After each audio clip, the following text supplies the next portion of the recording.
જય શ્રી કૃષ્ણ મિત્રો, welcome back to our channel Gujarati પરંપરા। આજે આપણે વાત કરીશું કરવા ચોથની વ્રતનું મહત્વ, તેની તારીખ અને તેના પૂજા સમય વિશે। હિન્દુ કેલેન્ડર મુજબ કાર્તક મહિનાના કૃષ્ણ પક્ષની ચતુર્થી તિથિ પર કરવા ચોથ ખૂબ જ ભક્તિ અને ઉત્સાહથી ઉજવવામાં આવે છે।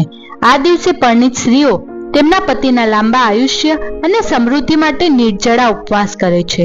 સવારે સ્નાન કર્યા પછી સ્ત્રીઓ ઉપવાસ અને સરગી ખાવાનું વ્રત લે છે।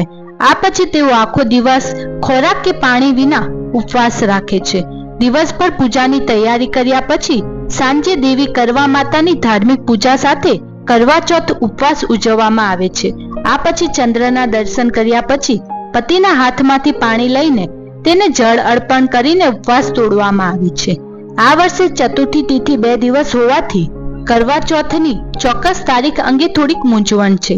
કરવા ચોથની ચોક્કસ તારીખ, શુભ સમય, ચંદ્રોદયનો સમય અને અત્યંત માહિતી વિશે જાણીશું। કરવા ચોથ 10 ઓક્ટોબર 2025 ના શુક્રવારે રોજ ઉજવવામાં આવશે। કાર્તક મહિનાના કૃષ્ણ પક્ષની ચતુર્થી તિથિનો પ્રારંભ 9 ઓક્ટોબર રાતે 10:54 શરૂ થશે અને તેનો અંત 10 ઓક્ટોબર સાંજે 7:38 પૂરો થશે। કરવા ચોથનો પૂજાનો અધિક સમય સવારે 5:16 થી શરૂ થશે અને સાંજે 6:29 તેનો અંત આવશે। કરવા ચોથ 2025 નો ચંદ્રોદયનો સમય 10 ઓક્ટોબર સાંજે 7:42 થશે। શહેરના આધારે સમય બદલાઈ શકે। ચાલો હવે જાણીએ કરવા ચોથના મહત્વ વિશે। કરવા ચોથનો તહેવાર પરણિત મહિલાઓ માટે ખૂબ જ ખાસ અને ભાવનાત્મક છે। આ દિવસે તેઓ પાણી વગર દિનભર ઉપવાસ રાખે છે। તેમના પતિના લાંબા આયુષ્ય, સારા સ્વાસ્થ્ય અને સુખી દાંપત્ય જીવન માટે પ્રાર્થના કરે છે। શાસ્ત્રો અનુસાર આ વ્રત સૌપ્રથમ દેવી પાર્વતીએ ભગવાન શિવને તેમના પતિ તરીકે પ્રાપ્ત કરવા માટે રાખ્યું હતું। તેમની કઠોર તપસ્યા અને આ વ્રતના પ્રભાવથી તેમને ભગવાન શિવના આશીર્વાદ મળ્યા। ત્યારથી આ વ્રત સૌભાગ્ય અને પ્રેમનું પ્રતીક બન્યું। પ્રાચીન ભારતમાં 10 અને 13 વર્ષની સ્ત્રીઓના લગ્ન થતા હતા। આ લગ્નમાં તેઓ ભાગ્યે જ તેમના બાળપણને અને કિશોર અવસ્થાનો આનંદ માણી શકતા હતા। તે દિવસોમાં વાતચીત પણ એક મોટો અવરોધ હતો, તેથી તેઓ તેમના મા બાપના ઘરે સરળતાથી આવી ન શકતા હતા અને તે પણ સારું માનવામાં ન આવતું હતું। તેથી નાનપણથી જ એક સ્ત્રીને નવા ઘરની સંપૂર્ણ જવાબદારી લેવી પડતી હતી। રસોડાથી લઈને સફાઈ સુધીની તે જવાબદારી હતી, પરંતુ તે અજાણ્યા ઘરમાં તેમના પ્રિયજનોથી દૂર અને કોઈ મિત્ર વિના એકલી રહેતી હતી। એકલી અનુભવતી વખતે અથવા ઘરની ખોટ અનુભવતી વખતે તે ક્યાં જતી?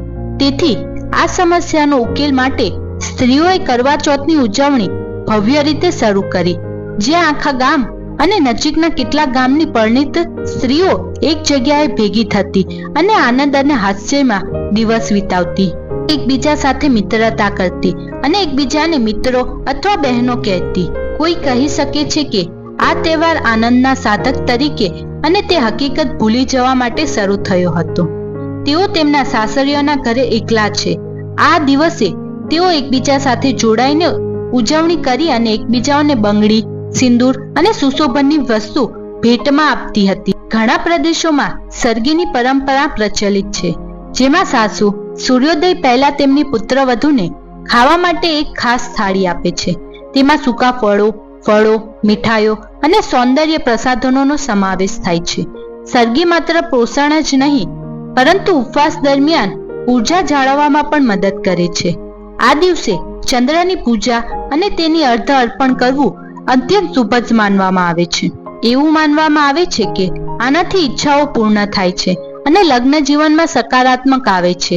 ઉપરાંત કરવા માતાની પૂજા કરવાથી સૌભાગ્ય, પ્રેમ, શ્રદ્ધા અને સમૃદ્ધિમાં વધારો થાય છે।